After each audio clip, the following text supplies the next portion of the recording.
아직도 그날의 기억이 생생해요. 죽은 딸이 제 눈앞에 나타난 순간 쓰레기만도 못한 사위를 향한 제 복수가 시작됐죠. 그 통쾌한 이야기를 오늘 여기에 풀어보려고 하는데요. 부디 편하게 들어주시길 바랄게요. 그럼 시작해 보겠습니다. 젊은 시절 제 팔자는 박복 그 자체였어요. 가난한 농사꾼 집안의 셋째 딸로 태어나 배를 골무며 컸고요. 걷기 시작하는 나이가 됐을 때부터 오빠들 뒤치다꺼리를 하고 부모님 밭일을 도왔죠. 그러다 20살 꽃다운 나이에 마을 이장님 소개로 만난 남자에게 시집을 갔는데요. 남편은 빈말로라도 좋은 남편이라고 할 순 없는 사람이었어요. 잘 다니고 있던 은행을 저와 한마디 상의도 없이 덜컥 그만둬 버리고요. 그 뒤로 어떤 일이든 채 한 달을 못 채우고 포기했거든요. 결국 제가 파출부 일을 하면서 실질적인 가장 역할을 할 수밖에 없었죠. 물론 집안일도 오롯이 다 제 몫이었고요. 자기 손으로는 물 한 잔 떠먹지 않는 사람이었으니까요. 어디 그뿐인가요? 허구한 날 술, 담배를 입에 달고 살고 자기 기분이 안 좋을 땐 세간살이를 부수며 욕을 퍼부었네요. 맘 같아선 그런 남편을 버리고 새 삶을 살고 싶었는데요. 하나뿐인 딸을 생각하면 차마 그럴 수 없었어요. 요즘 젊은 사람들은 생각이 좀 다를 수도 있겠지만 저 때만 해도 한부모 가정에 대한 인식이 그리 좋지 않았거든요. 또 제가 살고 있던 곳이 완전 시골이었던지라 남편이 어떻든 여자가 그냥 참고 살아야 한다는 분위기가 지배적이었죠. 미운하고 나 내 서방인데 어쩌겠어. 미영 엄마가 그냥 참아야지. 아유 그래 남자들이 다 거기서 거기지 뭐. 그래도 미영 아빠 정도면 뭐 완전 꽝은 아니잖아. 어쨌든 처자식 안 때리고 도박이나 사업 같은 걸로 모은 돈 안 까먹고 그게 어디여? 동네 아줌마들이 그렇게 말할 때마다 저는 그저 쓰게 웃는 수밖엔 도리가 없었어요. 진심으로 위로를 해주는 건지 놀리는 건지 알 수가 없더군요. 시대 역시 저를 힘들게 하긴 마찬가지였어요. 시부모님은 제가 아들을 못 낳았다는 이유로 곱게 보지 않으셨고요. 크게는 제사 준비해서 작게는 당신네들 사는 집 전등 바꾸는 것까지 저를 불러시키셨네요. 그래도 싫다 소리 한번 못한 제가 바보 같다 여기실 수도 있겠지만 그 시절엔 많이들 그러고 살았으니까요. 여자로 태어난 게 죄지 시집와 며느리 된 게 죄지 하면서 참기만 했네요. 그런 제가 각성한 건 순전히 딸 때문이었어요. 언젠가부터 딸이 남편을 과하게 피하더군요. 그전에도 남편이 워낙 폭력적이고 무뚝뚝한 사람이었기에 그리 사이 좋은 부녀 사이는 아니었지만 그래도 같이 한 상에 둘러앉아 밥을 먹고 TV도 보곤 했거든요. 근데 딸이 초등학교 졸업할 무렵부턴 자꾸만 남편을 안 보려고 하는 거예요. 남편이 거실에 나와 있으면 방에 들어가 이불 속에 쏙 숨어버리고요. 밥 먹자 불러도 배가 안 고프다면서 나오지 않더라고요.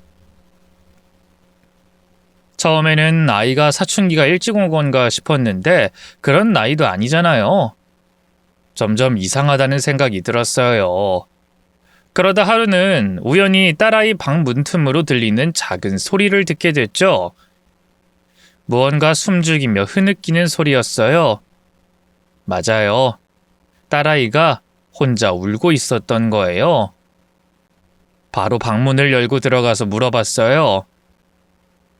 미영아, 왜 울어? 너 무슨 일 있었니? 아니야, 나 안 울었어, 엄마. 그냥 눈이 시려서.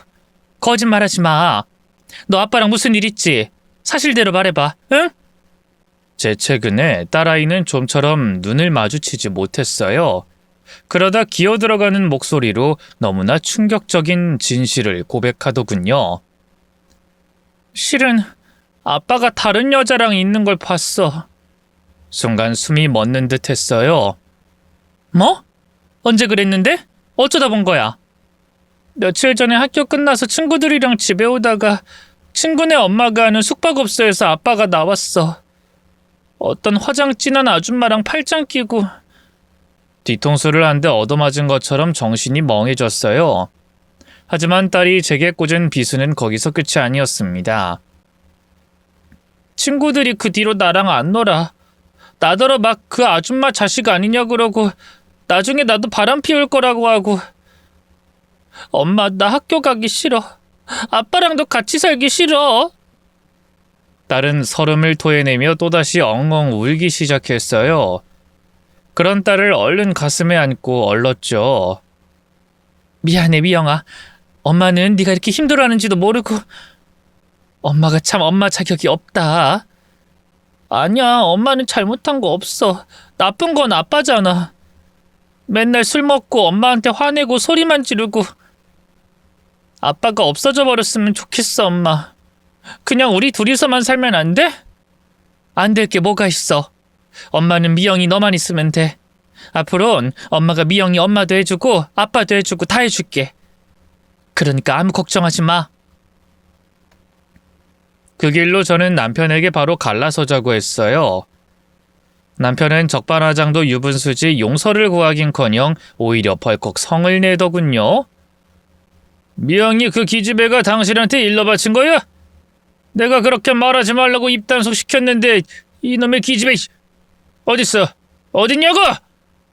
금방이라도 딸을 찾아 죽일 것 같은 남편의 태도를 보고 저도 더는 참을 수가 없었어요. 그래서 달려가 남편의 뺨을 때리고 배를 걷어찼죠. 무방비 상태였던 남편은 그대로 배를 감싸지고 바닥에 주저앉았네요. 당신 미쳤어? 지금 감히 날 때린 거야? 그래. 그동안 내가 가만히 참고만 있으니까 아주 호구로 보였지? 근데 당신 사람 잘못 봤어. 아니, 여편네가 진짜... 어딜! 저는 반격할 것처럼 몸을 일으키는 남편에게 달려가 그대로 얼굴을 걷어찼어요. 꽤 큰 타격음과 함께 남편이 코를 감싸쥐고 비명을 지르더군요. 내가 그동안 왜 당신 같은 쓰레기랑 계속 같이 산 줄 알아? 당신한테 애정이 남아있어서도 아니었고 이혼녀 딱지라는 게 무서워서도 아니었어. 그저 우리 미영이 애비 없는 애라고 손가락질밖에 하고 싶지 않아서였지. 당신이 돈 한 푼 안 벌어오면서 행패 부릴 때마다 당신 엄마가 나 괴롭힐 때마다 속으로 생각했어. 우리 미영이 시집 갈 때까지만 참자. 그래도 혼주석에 부모가 나란히 앉아야 우리 미영이 면이 서지. 근데 이젠 더는 참을 필요가 없네? 미영이가 당신 같은 아빠는 차라리 없는 게 좋다고 먼저 나서서 당신이랑 이혼하라고 하니까. 이혼 서류에 사인하고 앞으로 다시는 나 찾지 마. 알겠어? 저는 남편 얼굴에 이혼 서류를 던져주고 집을 나왔어요. 그리고 이웃집에 맡겨뒀던 딸을 찾아 무작정 서울로 상경했죠. 보수적인 친정으로 돌아가봤자 좋은 소리 못 들을 게 뻔했으니까요. 서울 생활은 생각보다 더 고되고 힘들었어요. 가진 돈으로는 새빵 하나 구할 수 없어 처음엔 여인숙을 전전해야 했죠. 하지만 폭력적인 남편 없이 딸과 둘이 지내는 것만으로도 숨통이 트일 것 같더군요. 왜 진작 헤어지지 않았나 싶을 정도로 좋았어요. 처음엔 고향에서 하던 대로 파출부 일을 해서 돈을 벌었는데요. 딸이 중학교 졸업할 무렵 큰맘 먹고 차린 칼국수집이 대박이 났어요. 그야말로 없어서 못 팔 정도였네요.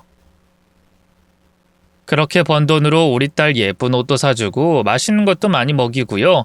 서울에 있는 명문대학 빚 없이 졸업도 시켜줬죠. 그때만 해도 딸과 제 인생에 남은 건 비단길 뿐이라고 생각했어요. 다신 가시밭길을 걸을 일이 없을 거라 믿었죠. 하지만 인생이란 게 늘 잘 풀릴 수만은 없는 일이잖아요. 딸이 사회생활 시작하고 얼마 안 돼 집에 사귀는 남자를 데려왔어요. 대학병원 의사였는데요. 다른 엄마들이라면 두 팔 벌려 환영할 조건이었지만 솔직히 저는 썩 마음에 들지 않았어요. 남자 나이가 너무 많았거든요. 딸과 띠동갑이 훨씬 넘었죠. 어디 그뿐인가요? 얼굴도 못생기고 머리도 거의 벗겨질랑 말랑하고 딸이 눈이 낮아도 너무 낮은 게 아닌가 당황스러웠네요. 그래서 딸 남자친구가 돌아가고 나서 딸에게 슬쩍 그랬어요.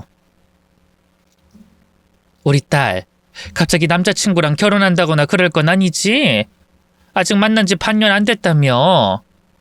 좀 더 천천히 지켜봐. 제 당부의 말에 딸의 얼굴이 급격하게 어두워졌어요. 그게 엄마 실은 나 그 오빠랑 아무래도 조만간에 식 올려야 할 것 같아. 뭐? 왜? 그 집안에서 결혼 서두르지? 뭐 네 남자친구 나이가 있으니까 이해는 하는데 아무리 그래도 그런 것도 있는데 실은 나 임신했어. 딸의 말에 벼락을 맞은 것처럼 정신이 멍해졌어요. 뭐? 임신했다고? 아니 도대체 언제? 미안해 엄마. 엄마한테 진작에 말하려고 했는데 너무 겁이 나서. 그래도 나 이 애 꼭 낳고 싶어. 오빠도 좋은 아빠 되겠다면서 약속했고. 허락해줄 거지? 그치? 엄마는 늘 내 편이었잖아. 맘 같아선 결사반대하고 싶었어요. 하지만 이미 딸의 뱃속에 손주가 자라고 있다는데 제가 어쩔 도리가 있겠어요? 결국 울며 겨자 먹기로 결혼을 허락할 수밖에 없었고요. 그렇게 딸은 자기보다 12살 더 많은 남자에게 시집을 가게 됐죠. 다행히 사위는 딸을 많이 아끼는 것처럼 보였어요. 딸을 시집 보낸 후 혼자 살게 된 저도 살뜰하게 챙겨줬죠. 명절마다 꼬박꼬박 들르는 건 물론이고요. 제 생일엔 딸애와 같이 꽃다발을 사들고 왔네요. 어머님, 저 왔습니다. 그동안 잘 지내셨어요? 나야 잘 지냈지. 바쁠 텐데 무엇하러 왔어? 이 늙은이 생일이 뭐라고? 에이, 장모님 생신인데 하나뿐인 사위가 챙겨야죠. 맛있는 한정식집 예약해뒀으니까 얼른 같이 나가요. 생긴 것과 달리 싹싹하게 구는 사위에게 점점 마음이 갔어요. 그런 사위 옆에서 환하게 웃고 있는 딸도 행복해 보이는 것 같아 마음이 놓였고요. 이듬해 봄, 어여쁜 손녀가 태어나면서 집안의 기쁨은 더욱더 정점에 달했어요. 혹시라도 딸이 아들을 못 낳았다고 시댁에 구박받을까봐 마음이 쓰이기도 했는데요. 슬쩍 물어보니 딸은 펄쩍 뛰더군요. 에이, 말도 안 돼, 엄마. 그런 걸로 뭐라고 하실 분들이었으면 애초에 날 받아주지도 않았을 거야. 어머님, 아버님 두 분 다 얼마나 잘해주시는데. 그래? 하긴 뭐 박서방만 봐도 사돈 내외 인품이 보이긴 하지. 응, 두 분 다 우리 샛별이라면 껌뻑 죽어. 둘째는 꼭 아들이어야 한다 뭐 이런 말도 없으시고. 그러니 아무 염려 마. 확실히 딸은 결혼 후 더 안정감을 느끼고 즐거워 보였어요. 제가 없이도 괜찮은 것 같아 서운하긴 했지만 그래도 기특하게 가정을 꾸려 잘 살아가는 모습이 고마웠죠. 그런데 아무래도 이 육아라는 게 많이 힘이 붙이는 일이잖아요. 특히나 딸내 같은 경우는 사위가 일이 바빠 육아를 많이 도울 수 없는 형편이었죠. 그래서인지 딸은 갈수록 말라갔고요. 피부도 점점 거칠해지더군요. 베이비시터를 구해보라고 해도 다른 사람 손에 아이를 맡기고 싶지 않다고 고집을 부리더라고요. 내 딸이잖아. 다른 사람 도움 안 받고 혼자 키우고 싶어. 네 마음은 알겠는데 미영아. 박서방이 일이 바빠서 너 혼자 거의 독박육아잖아. 새별이 기질 자체가 예민해서 밤에 잘 자지도 않는데 이러다간 큰일 나. 그냥 사람 써. 응? 아, 글쎄 괜찮다니까. 급기야 딸은 제게 신경질까지 냈어요. 딸에 대한 집착이 꽤나 크다는 걸 알 수 있었죠. 시간이 갈수록 딸은 육아 스트레스 때문에 점점 더 말라갔고요. 가끔 팔다리에 이유를 알 수 없는 멍이 생겼어요. 물어보니 잠이 모자라서 자꾸만 여기저기 부딪힌다고 하더군요. 참다 사위에게 얘기도 해봤지만 별 소용은 없었네요. 아시잖아요, 장모님. 저 미영이한테 꽉 잡혀 사는 거. 벌써 여러 번 얘기해봤지만 들은 척도 안 해요. 그래도 새별이 유치원 들어가면 좀 낫지 않겠어요? 그때까지만 기다려주려고요. 그래, 뭐 자네 뜻이 그렇다면야. 저희 집에 와서도 샛별이만 꼭 끌어안고 있는 딸을 보면서 마음이 착잡했어요. 그런데 갑자기 사위가 뜻밖의 말을 꺼내더군요. 죄송해요, 장모님. 제가 일이 좀 적으면 같이 도울 텐데. 아닐세. 자네가 무슨 잘못이 있다고. 나야말로 가게 때문에 샛별이를 못 봐주는걸. 그래서 말인데요, 장모님. 저 지금 다니는 병원 그만두고 개원할까 하거든요. 뭐? 병원을 새로 차리겠다고? 네. 경력도 나이도 찰만큼 찼으니까요. 집 근처에 작게 하나 내볼까 해요. 아무래도 지금 있는 병원보단 스케줄 같은 것도 자유롭게 조정할 수 있을 거고, 그럼 그만큼 샛별이랑 이 사람이랑 보내는 시간도 길어질 거고요. 사위의 말에 마음이 확 놓였어요. 그래서 저도 모르게 사위의 손을 잡고 말했죠. 잘 생각했네. 그렇게만 된다면요, 나도 좀 마음을 놓을 것 같구만. 네, 좋은 생각이죠? 근데 실은 병원 차리기엔 돈이 좀 모자라서요. 혹시 장모님이 조금만 보태주실 수 있을까요? 당장은 못 갚겠지만 나중에 흑자 전환되면 다달이 이자까지 쳐서 갚을게요. 그래? 얼마나 돈이 모자란데? 한 2억 정도요. 사위의 입에서 나온 액수가 얼마나 놀랐는지 몰라요. 가게를 제외한 제 거의 전 재산을 처분해야 빌려줄 수 있는 돈이더군요. 그렇게 많이는 힘들 것 같은데. 나 가진 돈 대부분이 이 집에 묶여 있어서. 역시 그렇겠죠? 부모님한테도 이미 3억 넘게 빌려서 더 손 벌리기가 그렇더라고요. 대출도 집 때문에 한도까지 꽉 채워서 더는 안 나오고. 개원은 역시 한 5년 후에나 가능하겠어요. 미영이 아무래도 출산 우울증 같은데 그동안 더 심해지진 않겠죠? 사위의 말에 가슴이 철렁 내려앉았어요. 그게 무슨 말인가? 우리 미영이가 우울증이라니?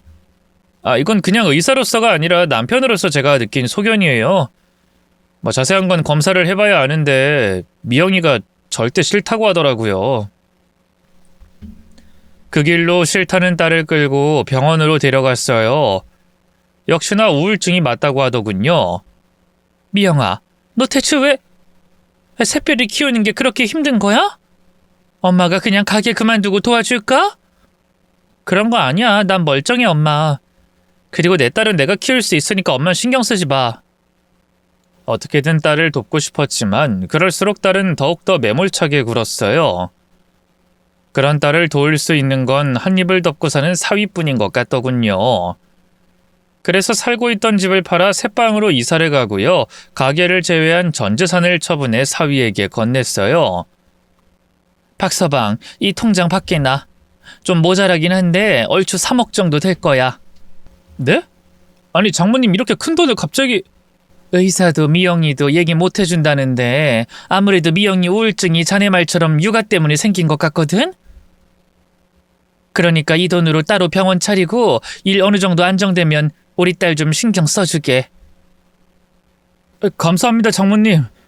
걱정 마세요. 저 미영이 남편으로서 샛별이 아빠로서 정말 최선을 다할게요. 빌려주신 돈도 빨리 갚을 수 있도록 노력하고요. 몇 달 뒤 사위는 무사히 병원을 개원했어요. 초기엔 대학병원 다닐 때보다 더 바빴지만 어느 정도 자리를 잡고 나니 조금씩 여유가 생기는 것 같더군요. 딸 말로는 전보다 집에도 일찍 들어오고요. 샛별이 육아도 함께한다 하대요. 하지만 우울증이라는 게 괜히 마음의 감기라고 불리는 게 아니더라고요. 딸은 잠깐 상태가 좋아졌다 싶다가도 금세 다시 우울해졌어요.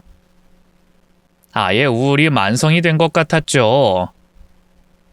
사위도 안 되겠다 싶었는지 샛별이를 제게 맡기고 둘이서 여행을 다녀오겠다 하더군요. 미영이가 바다 좋아하잖아요, 장모님. 물 맑은 동해 가서 수영도 좀 하고 맛있는 것도 먹다 오려고요. 장모님은 이번 여름 휴가 때 꼭 모시고 갈게요. 아무래도 미영이랑 둘이서만 보내는 시간이 필요할 것 같아서. 서운하신 거 아니죠? 아이고, 서운하긴. 난 걱정 말고 미영이 기분 전환 좀 잘 시켜주겠나. 딸도 사위도 모처럼 만에 환하게 웃으면서 여행을 떠났는데요. 그때만 해도 꿈에도 몰랐어요. 돌아오는 사람이 단 한 명이 될 줄은 말이죠. 새별이를 재운 뒤 저도 막 잠자리에 든 새벽녘이었어요. 선잠이 들었다가 핸드폰이 울려 눈을 떴는데요. 전화를 받아보니 사위더군요. 아니 박서방, 자네 왜 이 시간에... 장모님 큰일 났어요. 미영이가 바다에 빠졌어요. 일단 119 출동해서 구조 시작하긴 했는데 날씨 때문에 일단 여기로 와주세요. 빨리요. 전화를 끊자마자 바로 딸이 빠졌다는 바닷가로 달려갔어요. 이 서울과는 달리 태풍 때문에 날씨가 장난이 아니더군요. 비바람에 앞이 흐려 눈이 안 보일 정도였죠. 구조대 옆에서 발을 동동거리고 있던 사위가 절 발견하자마자 달려왔어요. 장모님 오셨어요? 그 새별이는요? 일단 급한 대로 이웃집에 맡겨놓고 왔네. 근데 우리 미영이는? 그게 아직 못 찾았어요.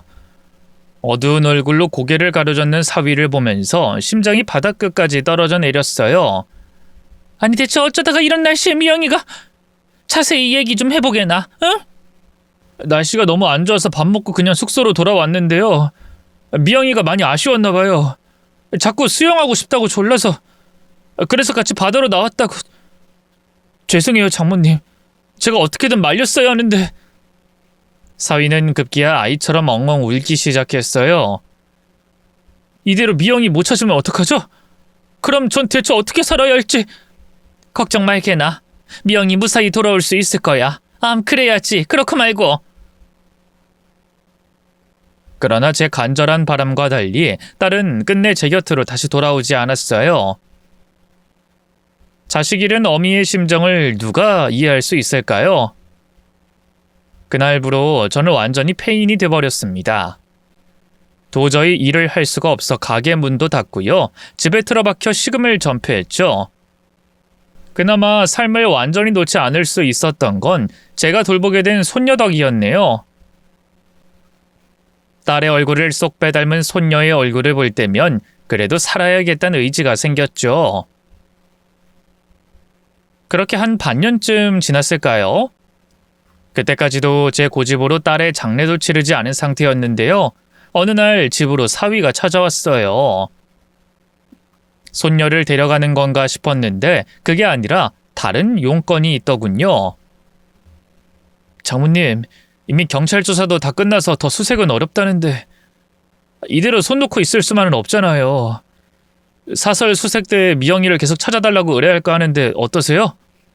당연히 그렇게 해야지. 나한테 허락을 구하고 말고 할 게 어딨나? 근데 생각보다 비용이 많이 들어서요. 미영이 그렇게 되고 저도 제정신이 아니라 병원 일을 아예 못했거든요. 그렇다고 유일한 밥줄인 병원을 처분할 수도 없고 혹시 조금만 도와주실 수 있을까요? 저 당장 다음 주부터 병원 영업 다시 재개할 건데 돈 들어오는 대로 바로 갚아드릴게요. 갚긴 뭘 갚는다고 그래. 내 딸 찾는 일인데 당연히 내가 돈을 보태야지. 딸이 살아있다고 믿는 건 아니었어요. 하지만 망망대해를 떠들고 있을 유해라도 건지고 싶었죠. 그래서 갖고 있던 가게를 팔고 집 보증금까지 빼서 사위에게 건넸네요. 저는 손녀와 함께 사위 집으로 들어갔고 말이죠. 하지만 몇 달이 지나도 딸의 수색엔 영 진전이 없었어요. 일에만 매진하겠다던 사위는 자꾸만 술을 마시고 들어왔죠. 졸지에 하나뿐인 집사람을 잃게 됐으니 그 심정이 오죽하겠어요. 그러던 어느 날이었어요. 그날도 사위는 새벽까지 술을 먹다 들어왔는데요. 그 소리에 손녀가 깨서 우는데 본체도 안 하더라고요. 너무 가슴 아파서 한 소리 할 수밖에 없었네요. 자네 마음은 이해하네만 그래도 샛별한테 이러는 건 아닐세. 아무리 힘들어도 샛별인 자네 딸인데 자네가 책임지고 키워야지. 그러자 사위가 술에 벌겋게 달아오른 얼굴로 코웃음을 치더군요. 내 딸은 무슨... 저 닮은 구석이 하나도 없는데요 뭘. 미영이가 다른 남자랑 붙어먹고 내 자식이라고 속였을지 어떻게 합니까? 그 충격적인 언사에 입이 떡 벌어졌어요. 그러거나 말거나 사위는 계속해서 떠들어대더군요. 얘기가 나와서 말인데 이제 그만 미영이 보내주시죠 장모님. 수색대에다 계속 돈 쏟아붓는 것도 바보 같은 짓이잖아요. 그게 무슨 말인가? 보내주자니. 장례 치르자고요. 그래야 제가 이혼남 돼서 새 여자를 만날 거 아닙니까? 새 여자라니. 자네 아까부터 계속 무슨 망발을 하는 건가? 아무리 술에 취했어도 내 앞에서 이러면 안 되지. 내가 뭘요? 잘 생각해봐요. 장모님도 죽은 딸 그만 끌어안고 살아야지. 안 그래요? 내 딸은 안 죽었네. 실종 상태지 아직 안 죽었어. 이렇게 우긴다고 될 일이 아니잖아요. 내 두 눈으로 못 보지 않았는가? 우리 딸 시체라도 보기 전까진 절대 인정 못하네. 단호하게 고개를 가로젓자 사위가 긴 한숨을 내셨어요. 그리고 이내 그 얇은 입술 사이로 믿을 수 없는 말이 흘러나왔죠. 진짜 이놈의 노친네. 진짜 답답해 죽겠네. 그럼 천년만년 죽은 딸 기다리면서 망부석으로 살든가. 알아서 하셔. 딸이고 그 애미고 아주 멍청한 건 똑같네. 자네 지금 뭐라고 했나? 뭐? 노친네? 그래, 이 답답실한 노친네야. 왜 딸년 죽은 걸 못 받아들여? 나 죄책감 자극하려는 거야, 뭐야? 아니, 난 그런 게 아니라. 됐으니까 이제 그만 내 집에서 나가. 나가라니. 자네 지금 날 내쫓는 건가? 그동안 많이 봐준 줄 알아. 솔직히 이제 미영이도 죽었겠다. 당신이랑 난 남보다 더 못한 사이 아니겠어? 나 아직 젊고 앞길 창창해. 당신 딸이랑 샛별이한테 발목 잡혀서 이대로 같이 주저앉을 생각 없다고. 급기야 사위는 침대에 누워있던 손녀를 거칠게 일으켜 제품에 던졌어요. 그리고 그대로 제 어깨를 끌어 현관 밖으로 내몰더군요. 이보게 박서방, 진정하게. 나 자네 장몰세.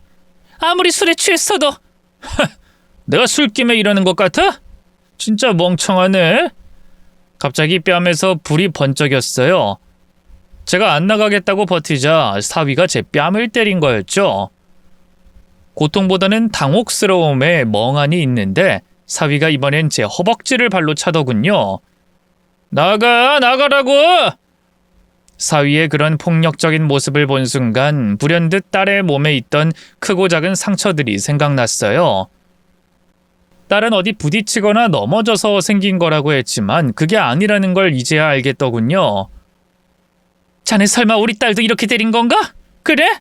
그걸 이제야 아셨어? 빈정거리는 사위를 보면서 분노가 끌어올랐어요. 지금까지 잘도 내 딸을. 너 똑바로 말해. 내 딸 바다에 빠뜨린 것도 너지? 그렇지? 어디 생사람을 잡으려고 그래. 그 멍청한 여자가 알아서 제 발로 바다에 빠져준 거지. 도대체 왜 내 딸이 뭘 그렇게 잘못했다고? 뭐 남자가 여자 싫어지는데 이유 있어? 허구한 날 떽떽거리고 애교라곤 눈꼽만큼도 없고 그러니까 질린 거지. 어쨌든 이제 당신하고도 볼 일 없으니까 다신 나 찾아오지 마셔. 볼 일이 없다니. 전 재산 다 처분해서 자네 병원 차려준 게 누군데? 제 호령에도 사위는 이죽거리기만 했어요. 뭐 그건 고맙게 생각합니다. 근데 그렇다고 해서 제가 피 한 방울 안 섞인 장모님을 평생 책임져야 하는 건 아니잖아요. 뭐 그동안의 정을 생각해서 놓친 내 몸누이 새빵 하나는 얻어드릴게. 그때까지도 설마 했는데요. 사위는 정말 저와 손녀를 내쫓고 현관문 앞에 섰어요. 그럼 잘 가요, 장모님. 그동안 즐거웠고 다신 보지 맙시다. 이젠 그만 내 인생에서 꺼져 주세요. 오케이? 그 새빵 주소는 나중에 문자로 찍어 드릴게. 아니 이보게 박서방. 제 말이 채 끝나기도 전에 눈앞에서 쾅 문이 닫혔어요. 그렇게 저는 손녀와 단둘이 달동네에 있는 쪽방으로 내쫓겼죠. 너무 큰 충격에 거진 한 달을 내리 알아두었던 것 같아요. 맘 같아선 이대로 확 죽고만 싶었는데요. 죽은 딸의 원한을 생각하면 도저히 그럴 수가 없었어요. 그래서 간장을 물에 타먹고 간신히 몸을 일으켰고요. 친구에게 돈을 빌려 흥신소에 사위의 뒷조사를 의뢰했죠. 조사 결과는 충격적이었어요. 사위는 전에 일하던 병원에서도 소문난 바람둥이였고요. 딸애가 알든 모르든 주기적으로 여자를 바꿔가면서 놀아놨더군요. 얼굴도 몸도 뭐 하나 봐줄 게 없는 주제에 오직 의사라는 그 직업 하나로 말이에요. 바보같이 전 그런 것도 모르고 딸이 행복하게 잘 사는 줄로만 알았다니. 파면 팔수록 딸의 죽음에 사위가 개입되어 있다는 느낌을 지울 수 없었어요. 그래서 흥신소에 추가금을 더 주고 딸의 죽음을 파헤쳐달라고 의뢰했는데요. 날고기는 직원들이 다 붙었는데도 이렇다 할 만한 물증을 찾아내지 못했어요. 실종된 딸의 핸드폰이라도 있어야 뭐가 될 것 같다 하더라고요. 정말 미칠 것 같았죠. 어떻게든 사위에게 복수하고 싶었어요. 하지만 이제 더는 돈도 뭣도 없는 늙은이일 뿐인 제게는 아무런 힘이 없었죠. 그렇게 얼마나 시간이 흘렀을까요? 계속해서 사위의 주변을 수소문하던 끝에 사위가 재혼한다는 걸 알게 됐어요. 아직 저희 딸 실종 신고가 사망으로 채 확정되지도 않았는데 참 기가 막히더군요. 상대는 사업하는 부잣집 딸이었는데요. 파헤쳐보니 저희 딸하고 혼인 중에 이미 둘이 놀아놨더라고요. 그 사실을 알고 나니 더욱더 열불이 났죠. 도저히 가만히 있을 수가 없었네요. 주변을 수소문해 재혼식하는 장소를 알아냈어요. 상간녀가 초혼이라고 호화로운 웨딩홀에서 아주 거나하게 식을 준비하더군요. 달려가 똥물이라도 뿌려줄 생각으로 몰래 예식장에 갔는데요. 신랑 입장이 시작된 순간 사람들에게 발각되고 말았죠. 혼주석에서 달려나온 사부인이 아주 기를 쓰고 저를 내쫓으려고 하더군요. 아니 이 여자가 여기가 어디라고 와? 미쳤어? 당장 섞어져! 아니 사부인 어떻게 이럴 수가 있답니까? 우리 딸 보낸 지 아직 반년도 안 됐는데 어떻게 이럴 수가 있어요? 아이 죽은 사람은 죽은 사람이고 산 사람은 살아야지. 아이 그러게 누가 먼저 가래? 우리도 졸지에 아들 2번 장가 보내게 돼서 썩 기분 좋지 않아. 아주 재수 온 붙었다고. 처음부터 편부모 밑에서 큰애는 거드는 게 아니었는데.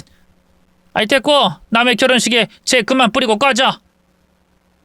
밑바닥에 떨어지고 나서야 사부인의 진짜 얼굴이 보였어요. 교양 있고 따뜻해 보이던 여자는 온데간데 없고 심술 맞고 못돼 처먹은 할망구만 보였죠. 내 딸 죽인 게 누군데? 당신 아들이 우리 딸 두고 계속 바람 피웠던 건 내가 모를 줄 알아? 당신도 다 한패지? 내 딸이 늘 잘해준다고 했지만 사실은 그게 아니었을 게 뻔해. 내 딸 살려내. 살려내라고! 원통한 마음에 고함을 지르던 바로 그때였어요. 누군가 뒤에서 살며시 제 어깨를 잡더군요. 엄마, 이제 그만해.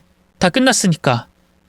익숙한 체온, 익숙한 목소리, 설마 하는 마음으로 뒤를 돌아본 순간 저는 경악하고 말았어요. 그토록 꿈에 그리던 딸이 눈앞에 서 있었거든요. 아니 미영아, 미영이 너 진짜 미영이 맞지? 내 딸 맞지? 응 맞아 엄마. 근데 감격의 모녀 상봉은 잠깐만 미루자. 일단 저 결혼식부터 망쳐줘야지. 딸이 잡고 있던 제 어깨를 놨어요. 그리고 갑자기 저와 마찬가지로 넋이 나가 있던 사부인의 뺨을 때리더군요.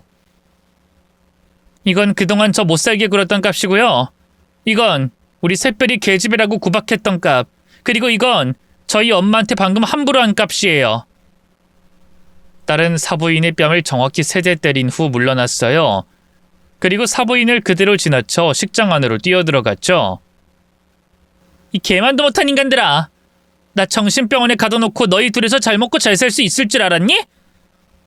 딸의 고함에 버진로드 위에 서 있던 사위와 상간녀의 얼굴이 사색이 됐어요. 아니 당신 여긴 어떻게...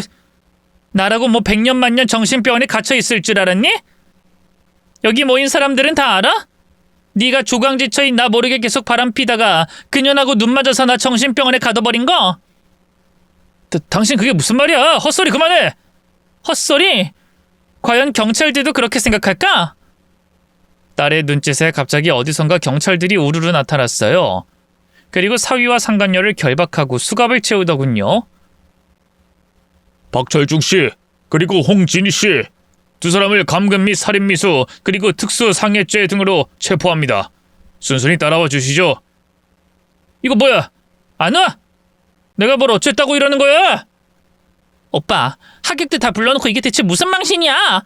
이제 어떡할 거야? 어떡할 거냐고? 반항하는 사위와 울고불고하는 상간녀, 그리고 웅성거리는 하객들까지 결혼식장은 그야말로 아수라장이 됐네요. 저와 딸도 같이 경찰차를 타고 함께 갔는데요. 그 사이 딸에게 모든 일의 전말을 들을 수 있었어요. 알고 보니 사위는 결혼하고 얼마 안 돼 딸에게 지속적으로 폭언 및 폭행을 하기 시작했고요. 바람도 밥 먹듯이 피웠다고 하더군요. 결국 지친 딸이 이혼을 요구했는데 묵살하고 자기 지인이 아닌 정신병원에 가둬버렸다고 해요. 말이 정신병원이지 그냥 돈 받고 사람 감금시켜주는 불법 업소였다고 하더군요. 아니, 그냥 이혼해주면 될 걸 왜 널 그런 병원에 가둔 거야? 그래놓고 바다에 빠져 실종됐다는 사기는 외치고. 재산 분할도 해주기 싫고 위자료도 주기 싫어서 그런 거지 뭐. 변호사가 그 인간 잘못이 너무 크니까 떼어줄 게 많을 거라고 했었나 봐. 병원도 엄마가 거신 다 해준 거잖아.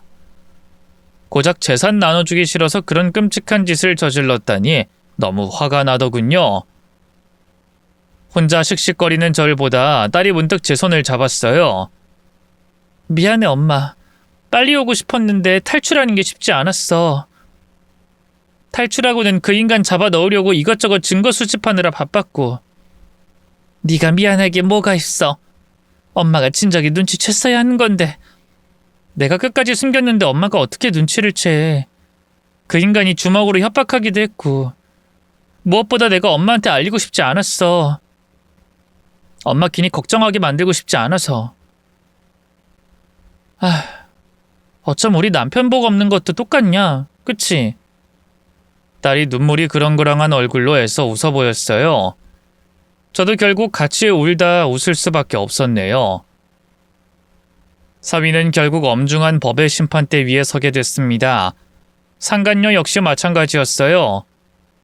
사위와 모든 일을 공모한 건 물론 불법 병원에 건넨 돈도 같이 보탰다 하더군요. 구속영장이 발부되기 전 둘 다 제대로 똥줄이 탔나 보죠. 먼저 사위가 저희 집 앞까지 찾아와선 뒤늦은 용서를 구하더군요. 장모님, 제가 잘못했습니다. 미영이와는 두말 않고 이혼하고 제가 가진 전 재산도 다 줄 테니까 제발 한 번만 용서해 주십시오. 네? 제가 잠깐 미쳤었나 봐요. 그렇다고 진짜 미영이를 어떻게 할 생각은 없었어요. 그래도 사랑하는 와이프인데 어떻게 죽일 결심까지 했겠어요. 모든 건 다 홍진이 그 여자 짓입니다. 알고 보니까 진이 걔가 미영이를 본처라고 계속 질투했더라고요. 그래서 미영이를 파멸시키자고 계속 절 꼬셨어요. 전 거기에 혹해서 그만. 따지고 보면 저도 피해자라고요. 제 딸 인생을 망쳐놓고 자기도 피해자라고 주장하는 사위를 보고 있자니 기가 막혔어요. 어떻게든 상간녀의 잘못으로 몰아가려고 길을 쓰더군요. 상대할 가치도 없다 싶어 무시하고 집에 들어가려고 했는데요. 이대로 그냥 판사가 내린 형만 살게 하기엔 너무 억울하더군요. 그동안 사위에게 당한 게 너무 많았으니까요. 결국 저는 몸을 돌려 사위에게 말했어요. 그래 뭐, 그 상간녀가 아주 난년 같아 보이긴 했어.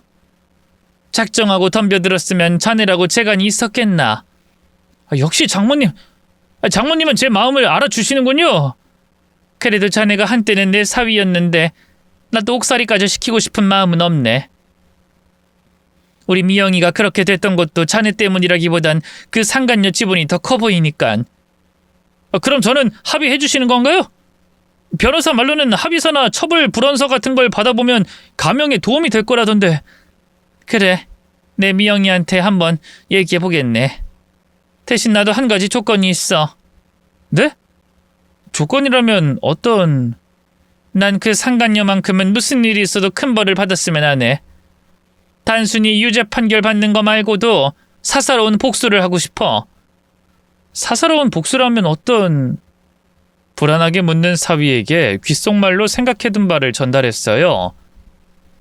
사위는 곤혹스러운 표정을 짓더군요. 하지만 장모님, 그건...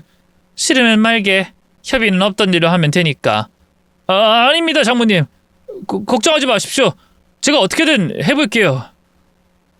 사위는 혹시라도 제가 말을 바꿀까 두려운 듯 가슴을 땅땅 쳤어요. 그리고는 조만간 좋은 소식을 들고 오겠다면서 황급히 사라지더군요. 저는 사위가 떠나자마자 바로 상간녀를 불렀어요. 협의 생각이 있다고 하니 제 부모랑 같이 허겁지겁 달려오더군요. 아줌마, 아니 선생님, 정말로 협의 생각이 있는 거 맞아요? 그래, 네가 우리 딸한테 한 짓을 생각하면 찢어주기도 시원치 않지만 사실 어린 네가 뭔 죄가 있겠니? 너도 박사방한테 끌려다녔을 뿐일 텐데. 맞아요. 선생님 말씀이 맞아요. 전 정말로 억울해요. 전 오빠, 아니 박철중이 유부남인 것도 한참 뒤에 알았고요. 그거 알고 바로 헤어지려고 했는데 그 사람이 잡은 거예요. 선생님 따님분 그렇게 된 것도 다 그 인간이 그런 거고요. 전 무서워서 입 다물고 있던 죄밖에 없어요. 상간녀 역시 자기 죄를 인정하고 사위에게 떠넘기기 바쁜 건 매한가지였어요. 서로 사랑하는 연인 사이라고는 도저히 볼 수 없었죠. 그럴 만도 했어요. 애초에 바람이라는 건 어떤 숭고한 감정으로 이뤄지는 일이 아니니까요. 사위도 상간녀도 그저 순간적인 욕정을 못 이기고 짐승처럼 붙어먹었을 뿐인 거죠. 너무 역겨웠지만 애써 그 상간녀를 향해 희미하게 미소 지었어요. 그러니까 결국은 박서방이 아랫도리를 잘못 놀린 거지. 어디 그뿐이니? 우리 딸한테 그런 짓을 해놓고 나한텐 병원 차려달라고 돈 뜯어가고 막상 병원 차려줬더니 뒷방 늙은이라고 홀대하고 그놈이 한 짓을 생각하면 단순히 법원에서 내리는 처벌 가지고는 안 돼. 더 큰 벌을 줘야지. 네? 더 큰 벌이라면... 저는 상간녀에게도 생각하고 있던 바를 귓속말했어요. 상간녀 역시 처음엔 펄쩍 뛰었지만 안 그럼 협의는 없다는 제 말에 안색이 바뀌더군요. 알겠어요. 제가 어떻게든 해볼 테니까 대신 꼭 처벌 불원서든 협의서든 써주셔야 해요. 상간녀가 떠나고 며칠 뒤 사위의 병원은 아예 뒤집어졌어요. 왜냐고요? 올해 초 터졌던 의료사고가 뒤늦게 사달이 났거든요. 사위가 치료한 환자가 갑작스럽게 사망한 사건이었는데요. 당시만 해도 환자 측의 약물 알러지가 원인인 걸로 밝혀졌는데 알고 보니 사위가 약 처방을 잘못한 거더군요. 사망한 환자 유가족들은 그 사실을 까맣게 몰랐는데요. 익명의 제보자가 그 유가족들에게 사위의 실수가 기록된 진료 차트와 CCTV 영상을 보내줬더라고요.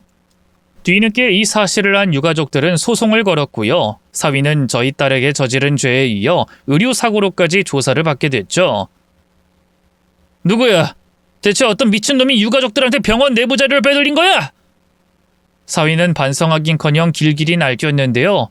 등잔 밑이 어둡다고 자기 인생을 더욱더 큰 파멸로 몰아넣은 이의 정체는 꿈에도 모르는 눈치더군요.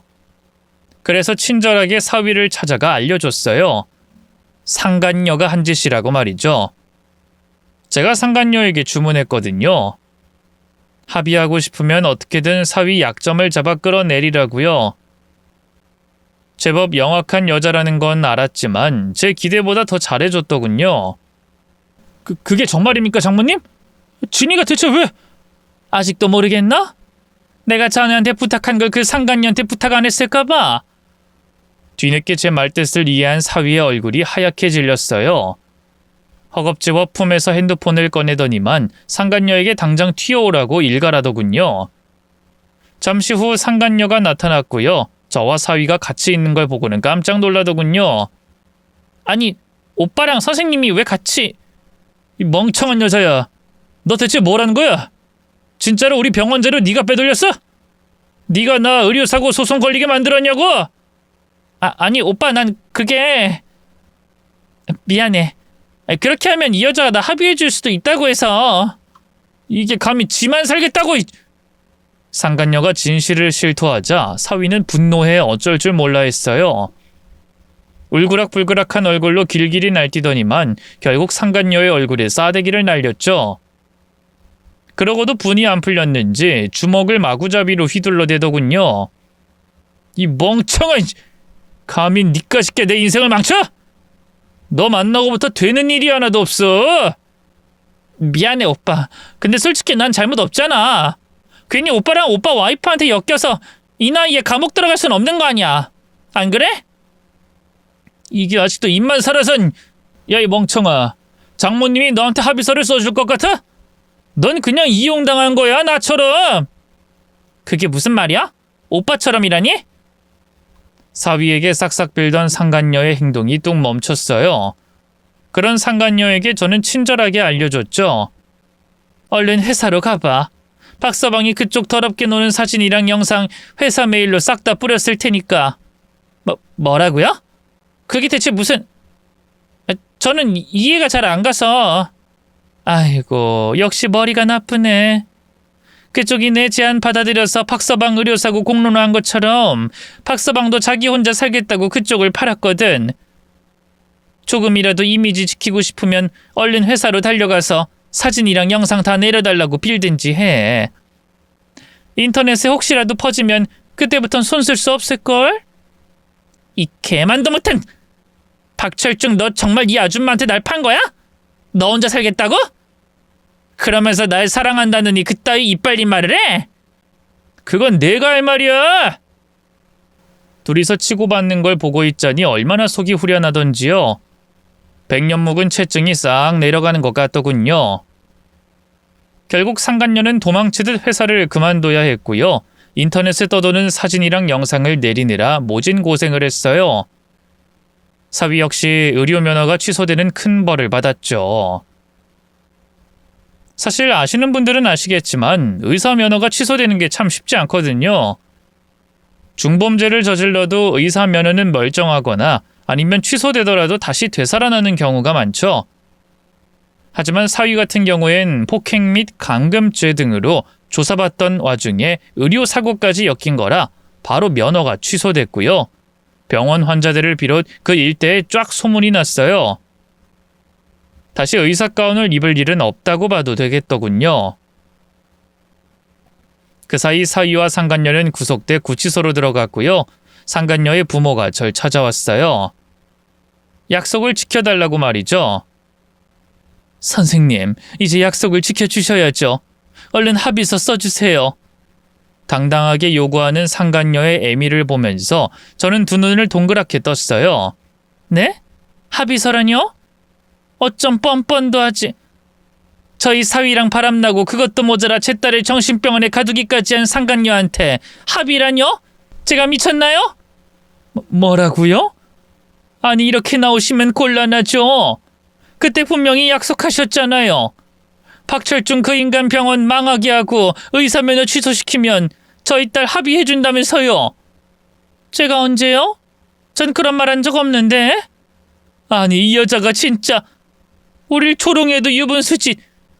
내가 이대로 가만히 있을 줄 알아? 당신 사기죄로 고소할 거야. 해볼 테면 어디 해봐요. 내가 합의해주겠다고 약속한 증거라도 또 있으면 모르겠지만. 힘들지 않을까요? 세상 어떤 미친 여자가 자기 딸 인생 망친 상간녀를 봐준답니까? 끝까지 딱 잡아떼자 상간녀의 부모는 열받아 어쩔 줄 몰라 했어요. 하지만 자기 딸이 구치소에 있다는 걸 뒤늦게 생각났는지 갑자기 제 앞에 털썩 무릎을 꿇더군요. 인간 대 인간으로서 이러시면 정말 안 되는 겁니다. 그쪽도 딸이 있으니 잘 알지 않습니까? 제발 우리 딸 좀 한 번만 봐주십시오. 이 정도면 충분히 죗값을 치르지 않았습니까? 또다시 분노가 치솟아 오르더라고요. 뭐요? 충분한 죗값? 웃기고 있네. 내 딸은 하마터면 당신 딸 때문에 죽을 뻔했어.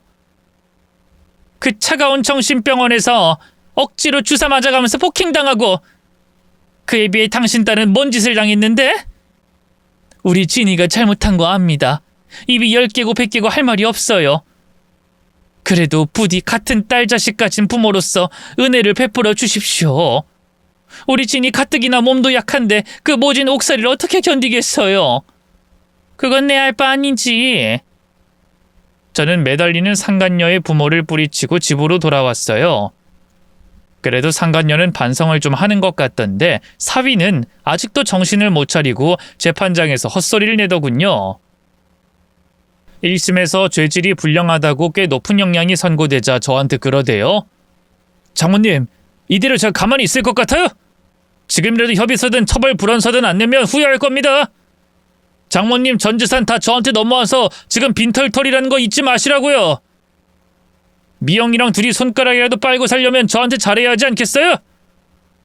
그 가짜는 협박에 절로 헛웃음이 나더군요. 웃기고 있네. 원래 내 돈이었는데 돌려받을 방법이 없을 것 같나? 변호사랑 같이 부당이득 반환 청구 소송 걸어서 되찾아올 거니까 걱정 말게. 정 안 되면 민사소송도 각오하고 있으니까. 그러자 사위는 더 할 말이 없었던 걸까요? 갑자기 자기 머리를 쥐어뜯으며 비명을 지르더군요. 아니 장모님, 정말 이렇게까지 하셔야겠어요? 장모는 누가 장모야? 내 딸 죽일 뻔한 놈이 뻔뻔하기도 하지. 더는 버티지 말고 죗값 달게 받아. 아이 미친 알망구가 진짜 어디 주제도 모르고. 흥분한 사위는 제게 달려들려고 했어요. 하지만 법원을 지키고 있던 청경들이 달려와 그런 사위를 재빨리 제압했죠. 판검사들은 반성의 기미조차 보이지 않는 사위를 보면서 엄중한 눈길을 보냈네요. 결국 사위와 상간녀는 무기징역에 준하는 어마어마하게 높은 형량을 선고받게 됐고요. 제가 글을 쓰고 있는 지금 이 순간까지도 감옥에서 썩고 있답니다. 이렇게 제 과거 이야기를 털어놓고 나니 속이 후련하네요. 저는 현재 일상으로 돌아와 가게도 꾸리고 하나뿐인 딸, 그리고 손녀와 행복한 시간 보내고 있어요. 딸은 몇 년 전 좋은 사람 만나 가정을 꾸렸는데요. 결혼하고 얼마 안 돼 바로 임신해서 다음 달이 출산 예정이랍니다. 곧 태어날 손주 생각에 행복한 요즘이에요. 앞으로도 딸네 가족과 행복하게 살겠습니다. 끝까지 들어주신 여러분, 감사합니다. 늘 건강하세요.